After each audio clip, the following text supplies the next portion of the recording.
What's going on? It's your main man Rick the Dawn.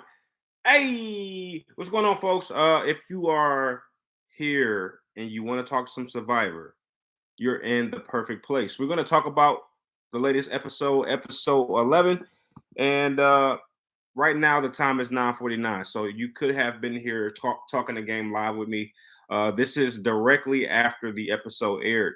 We'll be doing the exact same thing next week. You should be there. Come on. I mean, you don't have to watch it after the fact. You can watch it and then talk about it right afterwards. But we're gonna recap the episode. But before we do, this episode is brought to you by VidMondo. That is a video sharing platform, much like YouTube, but less crowded. Go check it out, vidmondo.com, create a channel, and hey, join the revolution. Yes, yes, I know there's ads. I know I get it. I'm working on the site. There's still some things I have to patch in. Just get there. But this episode starts off with Sammy. He lies about placing vote on Karla. Then he backtracks and admits to placing his vote on Karla. Whew. Sammy had a rough. What did you think about Sammy this episode? Sammy had a very, very rough episode. He starts off with a lie. He felt like he was on the outs. He didn't really feel as if he had any way to salvage his decision. He decided to place a vote against the godmother. We all know that Karla is the godmother. Let's just get that out the way. Karla is, you don't touch her. She's untouchable. She's like a mob boss. And Sammy did the unthinkable. He tried to take out the godmother. And once they got back to to the tribe, he tries to salvage his game, and he looks kind of silly doing it, doesn't he? I mean, am I the only one who feels that way? He took a shot, and the old saying: if you're gonna take a shot, you better hit it. You better make that shot. And he didn't make it. He didn't hit his target. So just totally blew things up. Didn't do a good job. Not only did he not do a good job in tribal council last week, but he didn't do a good job with trying to cover his tracks. So that was a travesty. Next, Gabler proposes plan to make it to final three. Gabler says that he's hiding in plain sight. What do you think about Gabler? He made some very profound statements. In fact, this entire episode was based off of what Gabler said. This episode 11, is called Hiding in Plain Sight. So apparently Jeff Probst signed off on that particular quote.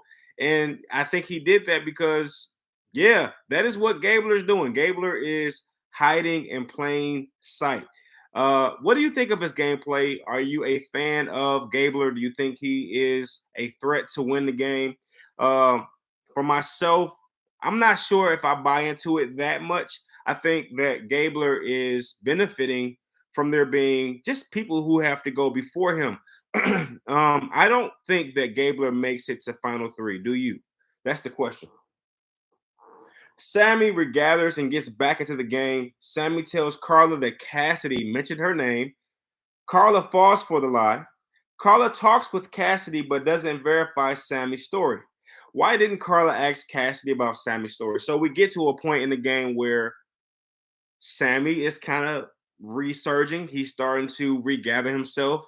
He reads a note from his mother, and he realizes that in order to get further in this game, he has to pick himself up, and he can't, cry about his decision. He can't cry about going against Karla and not hitting the mark. So, it was good for me. Everyone knows by now, if you've been watching me for some time, you know that my two picks to win were Owen and Sammy. And it was good to see him get back into the game. I thought that without question, he was going to tap out and play victim or whatever. But it was good to see him get back in the game and take the game back into his own hands. He talks with Karla, and he tells Karla a lie that I'm very, very surprised Karla fell for. He tells Karla that Cassidy placed a vote on her, and Karla believes it. And right after that, Karla goes and talks with Cassidy, but she never brings up the fact that Sammy told her what he told her. And I have to know how you feel about that. My main man Tim is in the building. He makes it, but I'm a better man. Hey, what's going on? T is my main man. I gotta ask this question. T, are you watching Survivor yet, or are you still? You just like you still ain't. Are you watching yet, T? I need to know. Now, if you don't know, Tim is one of my good friends on YouTube. He checks in on me from time to time, and me and Tim go back to Big Brother. We're Big Brother fans, and every once in a while, Tim watches Survivor for maybe 5 minutes. So I always tease Tim and see if he can tell me anything about the game of Survivor because he. You know, no, I've been working all day long. Tim is also a hardworking man. He works on he's an entrepreneur like myself. He has a car, a window tinting business, and also a t-shirt business. So check him out. But yeah, I was very surprised by that. I was surprised by the fact that Sammy was able to pull that off on the Godmother. I always call Karla the Godmother, and I was surprised that Karla did not fact check.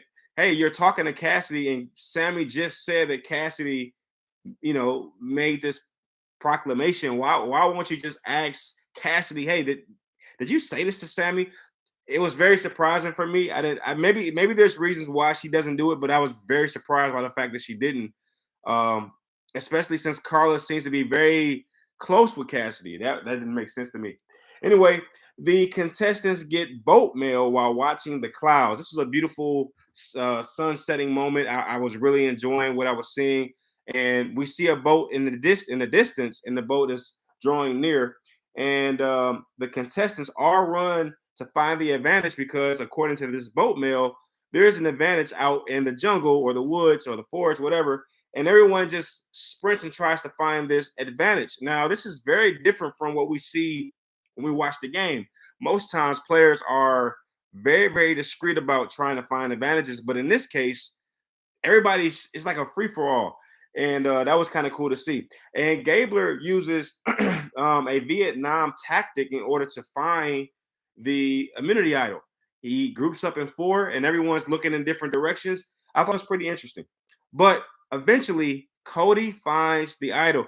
Did you know, or the advantage rather? Did you think that was going to happen? I didn't see Cody finding it, and I have to give Cody a little bit of give him a little bit of how do I say this? Props, because I am not one who believed that Cody could make it this far in the game. But here we are. Cody has made it this far, and not only has he made it, he's basically taken the game by the horns. If I can say that, he is not just like playing under the radar. No, he's right in front of everything. So I'm really surprised by Cody's gameplay. But the advantage gave Cody a description of the challenge, which I thought was amazing. Once Cody finds the advantage, and he finds it right in front of Gabler, by the way, in a very, very slick manner. But once he finds it, he reads the note, and it gives him an advantage in terms of what to expect in the immunity challenge, which I thought was awesome. And the challenge, or I should say, the advantage is very contingent upon some very particular factors. In order for Cody to be able to use this advantage to his favor, he has to predict who will win the immunity challenge. And Cody says something that's very interesting. Cody says, I'm going to win. I've been swimming in water for a long time. This is a water challenge. I'm going to win the challenge. And I was thinking to myself, Cody, relax. Even if that is true, even if you've been a part of the water, you've been swimming for, be smart about this. And that's what happens. But anyway, he has to pick who he thinks might win the immunity challenge. And I have to just throw this out there. Who did you think would win, or that Cody would pick to win? Who? Tell me. And I'll be honest with you. And I already know the results, obviously, but I thought that Gabler would win the immunity challenge. In the comment section, let me know who you thought would actually win, or who you thought Cody would pick to win. I am very curious. But anyway, the challenge is a water challenge. The first tide. Oh yeah, so listen. For those people who have not seen this episode of Survivor, and you're depending on me to provide you some information about the game, let me just go ahead and paint this picture for you. This was by far one of the most strenuous challenges I've ever seen. And I don't say that lightly. This was a challenge that I admittedly would not do well in. You were basically under a fence or a gate, and you had to somehow reserve your breath as the water tide raised above your face, basically drowning you. Okay. I was watching this challenge, and many times while watching this challenge, I'm just asking myself, is this legal? Is this a legal challenge? Is this legal? Can you play? Can a game show put your life in danger this bad? Like, I felt as if someone could die. And I'm not saying that to be funny. Like, I'm serious. Like, someone could drown or at least need medical assistance. And this game, this challenge, I was like, Big Brother would never, ever put their contestants in the challenge this scary. Imagine being on your back and you're hanging onto a fence trying to gasp for air, and as you're doing so, the water tide is creeping above your mouth and above your face, basically submerging you in the water. And you got to survive that. So yeah, that happened. But anyway, many people dropped out of the challenge, as I would have as well. And I believe Jeff said the challenge went on for about 4 hours before winners were decided. And Karla and Owen beat the tide for the first time in 22 years. Contestants beat the Survivor Challenge. Who? Wait, let's slow down. I just want to make sure I articulate this particular situation properly. This was the first time in my they said the Survivor's been on for 22 years. This is 43 seasons. This is the first time that I've ever seen a contestant, let alone two contestants, beat a challenge. I mean, outlast a challenge. Has that ever happened before? I can't tell you that it has. I don't remember a time when two contestants, one contestant survived a challenge or out survived a challenge. Because Owen and Karla never quit, never come up, or never surface to the surface. Jeff has to call time because they last so long in this challenge. And what do you think about Karla and Owen? How impressive was that?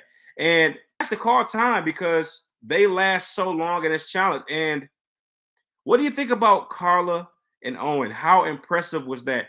And because of that, and I didn't think they would do this, but because they last so long, Jeff gives them both immunity chains and necklaces. He gives them both immunity necklaces, and they're both safe for tonight's vote. So I have to ask, who wore it best? Who wore the necklace best? Who are you most happy to see wear that jewelry?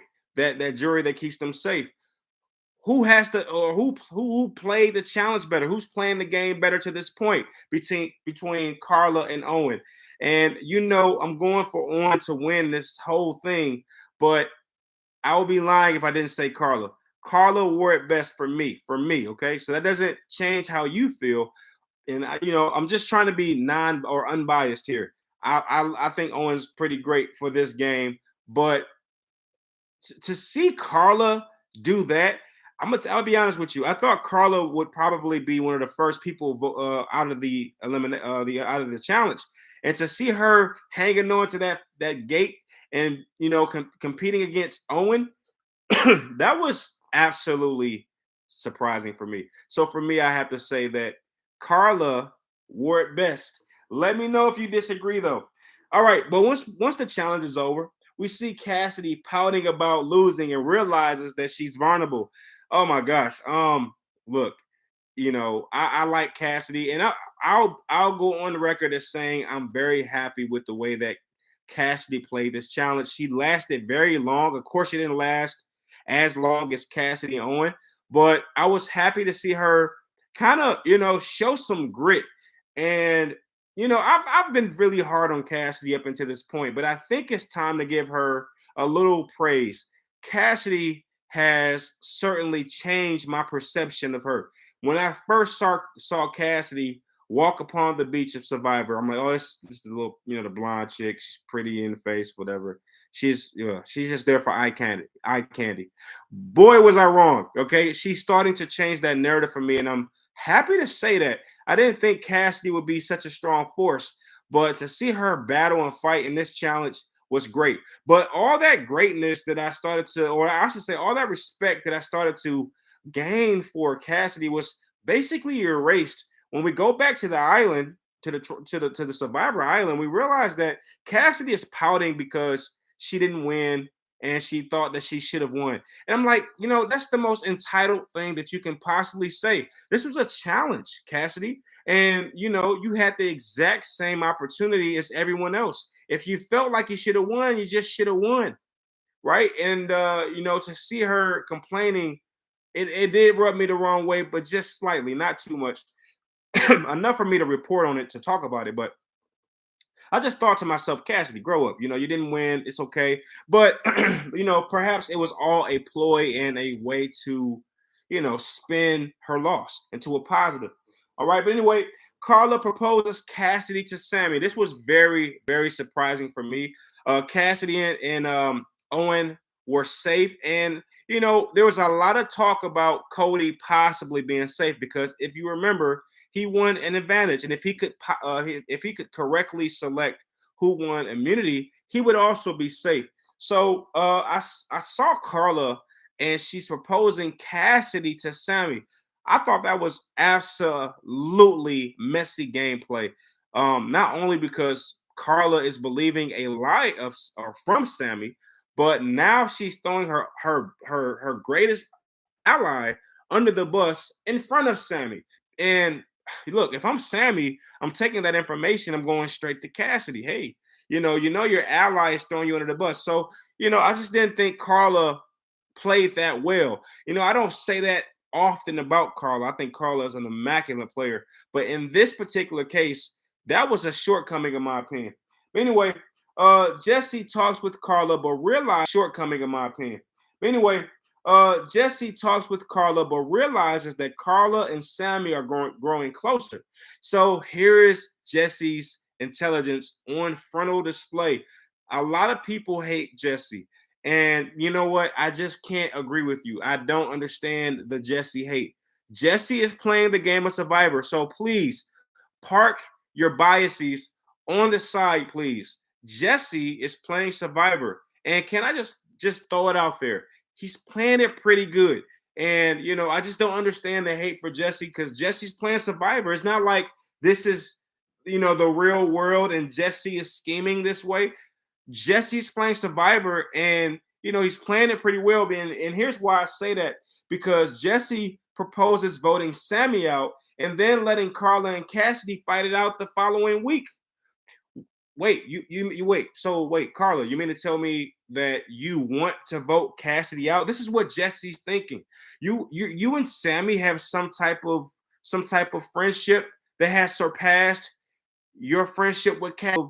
Some type of friendship that has surpassed your friendship with Cassidy in just a week or a day, rather. How is that possible? Jesse realizes that instantly, so he plays the game. He says, wait, let's get Sammy out so that him and Karla don't develop this huge friendship.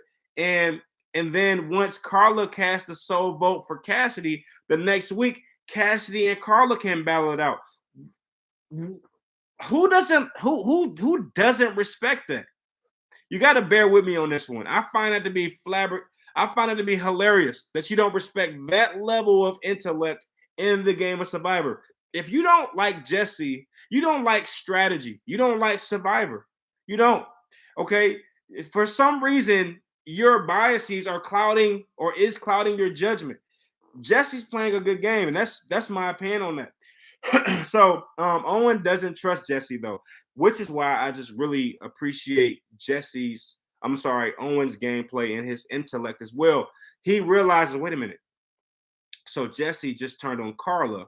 So it's like this is a very metacognitive game. You have to be thinking about thinking in order to win this game. You can't just make a plan and say, all right, hey, our plans are made.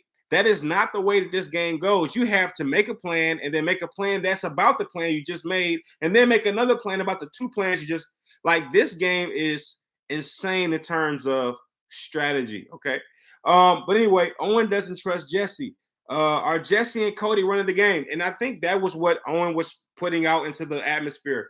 He doesn't trust Jesse because he senses that Jesse and Cody have this coalition and they're basically running things. And Owen is a player that I would argue that is on the outskirts all the time. However, he is very well in the mix. And that's what he comes up with. He realizes, hey, wait a minute, Jesse, Cody, that it seems like every vote, Jesse and Cody pinpoint who goes home. And Owen is so smart that he realizes that. This is why I picked Owen to win the game. Okay, he's showing me why I picked him. But anyway, Sammy drops bomb and says that he's playing his shot in the dark. Sammy plays shot in the dark. And yeah, so let's have a conversation about this. We get to tribal council, and Sammy drops a bomb on his tribe mates, and he tells them, "Hey, I don't really trust you all, and I'm going to play the shot in the dark." And I have to know if you already saw this episode. What is your thoughts on that particular move? Do you think Sammy made the right call there? I do. I mean, you don't trust anybody. You've already seen how this game is playing out. Why are you not playing the shot in the dark? I mean, if you don't play it, you probably go home. You do play it, you're probably safe. So I didn't have a problem with him playing the shot in the dark, but his castmates did, and now that's the problem. So he plays the shot in the dark, and if you don't know what the shot in the dark is, just let me give you a little context. You're basically risking your vote for safety. All right. And as you're going up to place or write down who you're going to vote out, you have to say, hey, I'm going to play my shot in the dark. And you don't vote. Instead, you pretty much place your rock into the bag or what have you. And then as Jeff is about to read the votes, you have to kind of speak up. So Sammy does that. He plays a shot in the dark. And unfortunately, Sammy is not safe. And Sammy's my second pick to win this game. And when I saw that, I didn't think he was going to go home. I'll go on record as saying that. I thought that Sammy would still be safe. I thought that Sammy was overplaying, overthinking the game. But unfortunately, he was not safe. And if you watch this episode, then Sammy gets voted out. Oh my gosh, it was terrible to watch. I did not want to see Sammy go home. I'll be honest. His attitude, his demeanor, his personality is very terrible. Okay, Sammy. I'm going to be honest. It's not terrible, but it is young. Sammy reminds me of myself as a young man. I don't care about anybody else. I care about myself so much so that I don't care. I'll play a shot in the dark. Yes, I'll be the villain, but at least I get to save myself or give myself another chance. I'm that person to this day, just a more mature version. But Sammy, yeah, he gets voted out because the shot in the dark doesn't work. And the thing about it is when he plays the shot in the dark, he rubs everyone the wrong way. And I think that it would have probably done him better had he kept that information to himself and just played it. Hey, I'm going to play the shot in the dark, but don't tell anyone. By him telling everyone, I feel like everyone said, "Hey, he's already playing the shot in the dark. Let's just go ahead and place all the votes on him." And I think that's what happened. I would not have done that in terms of telling everyone.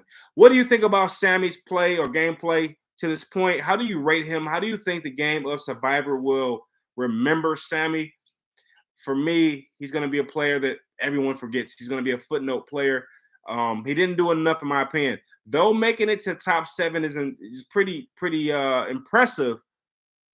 He just didn't do enough to sway the game, in my personal opinion. All right, but that is what I saw tonight. I am very, very interested in knowing how everyone else saw tonight and how everyone else feels. If you saw the previews for next week, episode 12, then you already know what's going to happen. It's going to be all out war. I saw Gabler making some powerful moves. I saw, who was it? I saw Cassidy and Karla having some friction because, and I have to give again, I have to say kudos to Jesse. Jesse saw this coming. And as he saw it, as he predicted, Cassidy and Karla are button heads. So shout out to Jesse for seeing that before it happened. But yeah, it seems like it's gonna be an all-out war. I saw a little bit of Jesse and Cody, doing their thing. So absolutely, yeah. And wait, before I close this episode, did anybody see Noelle's face when she was presented as part of the jury? Noelle looked so upset and angry. I haven't seen that face from Noelle ever. Okay, she looked very upset, very upset. But yeah, that's all that I was able to capture. I really appreciate you. If you got this far, you're amazing. I just want to say thank you so much for supporting the channel and watching and stuff like that. And like I said, every Wednesday, as long as Survivor is on for this season, I'll get on and do these live streams about 40 to 45 minutes after the hour. So about 40 to 45 minutes after the episode airs, or I should say ends, I am going to do this very thing right here. And I would love for you to, join me live and, comment on what you saw in the game. And we go from there. But thank you all for watching. I will see you next week and absolutely be safe. Peace.